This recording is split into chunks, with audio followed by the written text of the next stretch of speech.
എന്നാൽ കഴിഞ്ഞ കാലയളവിലൊക്കെ ആയിട്ട് കഴിഞ്ഞ 10 വർഷക്കാലം ഈ നാടിന്റെ ജനാധിപത്യ ധ്വംസകരായി മാറിയ കമ്മ്യൂണിസ്റ്റ് പ്രസ്ഥാനത്തിന്റെയും ഇടതുപക്ഷ ജനാധിപത്യ മുന്നണിയുടെയും ഭരണകർത്താക്കളെയാണ് നമ്മൾ കണ്ടത്.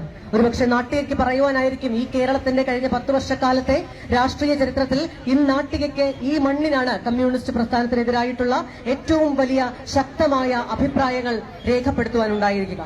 ഈ കേരളത്തിൽ കഴിഞ്ഞ 10 വർഷക്കാലം നമ്മൾ കണ്ട വിലക്കയറ്റവും, നമ്മൾ കണ്ട കറണ്ട് ചാർജ് വർധനയും, നമ്മൾ കണ്ട വെള്ളക്കര വർധനയും, നമ്മൾ കണ്ട രജിസ്ട്രേഷൻ വകുപ്പിലുള്ള വിലവർധനകളും, കോർട്ട് ഫീയിലുള്ള വിലവർധനകളും ഒക്കെ ഈ ഫീസുകളെല്ലാം വർദ്ധിപ്പിച്ചുകൊണ്ട് സാധാരണക്കാരന് ജീവിക്കുവാൻ സാധിക്കാത്ത ഒരു സാഹചര്യത്തെ സൃഷ്ടിച്ചെടുത്ത ഗവൺമെന്റാണ് ഇടതുപക്ഷ ഗവൺമെന്റ്. കഴിഞ്ഞ 10 വർഷക്കാലങ്ങളിലെ ഭരണത്തിൽ വലിയ വലിയ വലിയ വലിയ വിമർശനങ്ങൾ ചോദിച്ചപ്പോൾ ആ വിമർശനങ്ങളെ കുറിച്ച് മാധ്യമങ്ങൾ ചോദിക്കുമ്പോൾ കേരളത്തിന്റെ ധനകാര്യ വകുപ്പ് മന്ത്രി ആയിരുന്ന ഡോക്ടർ ടി.എം. തോമസ് ഐസക്, നമുക്കൊക്കെയും അറിയാം, ഈ കേരളത്തിന്റെ ഇടതുപക്ഷത്തിന്റെ ഏറ്റവും വലിയ നേതാവായി ഇടതുപക്ഷത്തിന്റെ മുഖമായി നിൽക്കുന്ന ഡോക്ടർ ടി.എം. തോമസ് ഐസക് എന്ന് പറയുന്ന മുൻ ധനകാര്യ വകുപ്പ് മന്ത്രിയോട് എന്തുകൊണ്ട് ഇങ്ങനെയുള്ള ചോദ്യങ്ങൾ ഉണ്ടാകുന്നു, എന്താണ് ഇവിടെ സംഭവിക്കുന്നത് എന്ന് ചോദിച്ചപ്പോൾ പറഞ്ഞ മറുപടി, തുടർഭരണം ഉണ്ടാകുമ്പോൾ അപജയം ഉണ്ടാവുക സ്വാഭാവികമാണ് എന്നാണ്. അതുകൊണ്ട് തന്നെ കേരളത്തിലെ ഐക്യ ജനാധിപത്യ മുന്നണി ഉറപ്പു തരുന്നു, ഇനി ഒരു അപജയം ഉണ്ടാകുവാൻ, ഒരു തുടർഭരണം ഉണ്ടാകില്ല എന്നുള്ള ഉറപ്പാണ് നമുക്കൊക്കെയും പറയുവാനുള്ളത്. കഴിഞ്ഞ 10 വർഷക്കാലത്തെ ഭരണത്തിൽ എന്ത് ലഭിച്ചു സ്ത്രീകൾക്ക്, എന്ത് ലഭിച്ചു യുവാക്കൾക്ക്, എന്ത് ലഭിച്ചു കുട്ടികൾക്ക്, എന്ത് ലഭിച്ചു ഈ നാടിന്റെ വിദ്യാഭ്യാസ മേഖലയ്ക്ക്, എന്ത് ലഭിച്ചു ആരോഗ്യ മേഖലയ്ക്ക്, എന്ത് ലഭിച്ചു ഒരു നാടിന്റെ നിയമനിർമ്മാണ സംവിധാനത്തിന്, എന്ത് സംഭവിച്ചു ആഭ്യന്തര വകുപ്പിന്റെ കൊള്ളരുതായ്മയ്ക്ക്?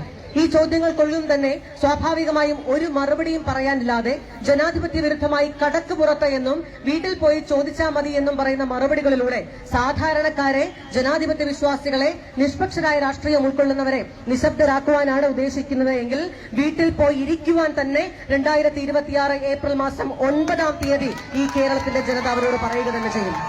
നമ്മളെ സംബന്ധിച്ച് ഏറ്റവും ജനകീയനായ ജനപ്രതിനിധിയാണ് വേണ്ടത്. നമ്മുടെ നാടിന് ഏറ്റവും വിശ്വസിക്കാവുന്ന ഒരു ജനപ്രതിനിധിയാണ് വേണ്ടത്.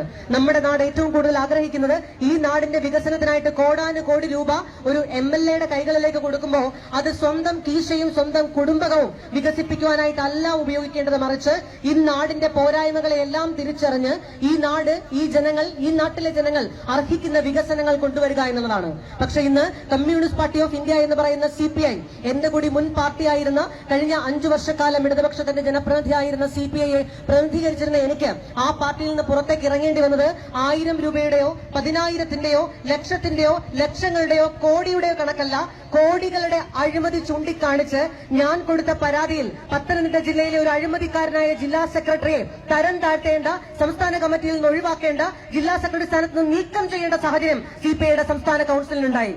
എന്നാൽ അത്തരത്തിൽ അഴിമതിക്കാരനായ ഒരു നേതാവിനെ പിന്നീട് ആ പാതാരവിന്ദങ്ങളിലെ ചെരുപ്പുകൾ എടുത്തുകൊണ്ട് ആ ജില്ലാ സെക്രട്ടറി കസേരയിൽ വെച്ചുകൊണ്ട് പകരം ജില്ലാ സെക്രട്ടറിമാർ മാറി മാറി വന്നപ്പോ എനിക്ക് അനുഭവിക്കേണ്ടത് പാർട്ടി മെമ്പർഷിപ്പ് നിഷേധിക്കപ്പെടുന്നു എന്നുള്ളതാണ്.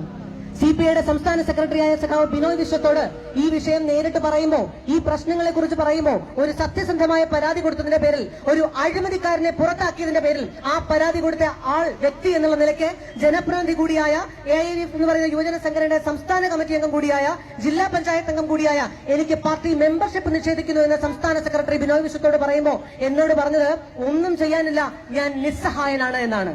അതായത് അഴിമതിക്ക് കൂട്ടുപിടിക്കുന്നവർക്കല്ലാതെ, അഴിമതിക്ക് കരം കൊടുക്കുന്നവർക്കല്ലാതെ, അഴിമതിയുടെ കൈ പിടിക്കുന്നവർക്ക് മാത്രമേ എന്റെ കരങ്ങളുടെ ശക്തമായ പിൻബലം ഉണ്ടാവുകയുള്ളൂ എന്ന് മുഖത്തു നോക്കി പറയുവാൻ CPI-യുടെ സംസ്ഥാന സെക്രട്ടറിക്ക് കഴിഞ്ഞുവെങ്കിൽ ഈ മണ്ണ്, ഈ നാട്ടികയുടെ മണ്ണ് പറയുന്നുണ്ട് CPI-യുടെ അഴിമതിയുടെ ചരിത്രം എന്താണ് എന്ന്.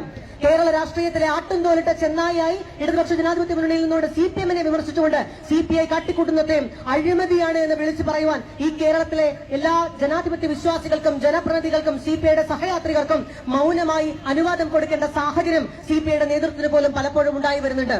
ഒരു നാടിനെ അഴിമതി നിർമുക്തമാക്കുക എന്ന് വെച്ചാൽ ആ നാട്ടിലെ അഴിമതിക്കാരായ ജനപ്രതിനിധികളെ, അഴിമതിക്കാരായ രാഷ്ട്രീയം മുന്നോട്ട് വെക്കുന്നവരെ, അഴിമതിക്കാരായ മുന്നണിയെ പുറത്താക്കുക എന്നുകൂടിയാണ്. അതുകൊണ്ട് ഈ മണ്ണ്, ഈ നാട്ടികയുടെ മണ്ണ് അഴിമതി വിരുദ്ധമായ, ജനാധിപത്യ സംരക്ഷകരായ അഡ്വക്കേറ്റ് സുനിൽ ലാലൂരിനെ പോലെ ജനാധിപത്യ വിശ്വാസിയായ, ജനകീയനായ, ജനങ്ങൾക്കൊപ്പം ചിരിച്ചും കളിച്ചും കൈകൊടുത്തും നിൽക്കുകയും ജനങ്ങൾക്കൊപ്പം സഞ്ചരിക്കുകയും ജനങ്ങൾക്കൊപ്പം അഴിമതി വിരുദ്ധമായ നിലപാടെടുക്കുകയും ഈ നാടിന്റെ വികസനത്തിന് വേണ്ടി സ്വന്തം ജീവിതവും ജീവിത സൗഖ്യങ്ങളും അങ്ങോട്ട് മാറ്റിവെച്ച് പ്രവർത്തിക്കുന്ന ഏറ്റവും ജനകീയനായ, സാധാരണക്കാരനായ, നിങ്ങളിൽ ഒരുവനായ അഡ്വക്കേറ്റ് സുനിൽ ലാലൂരിനെയാണ് ഈ നാട് ജനപ്രതിനിധിയായി തിരഞ്ഞെടുക്കേണ്ടത്.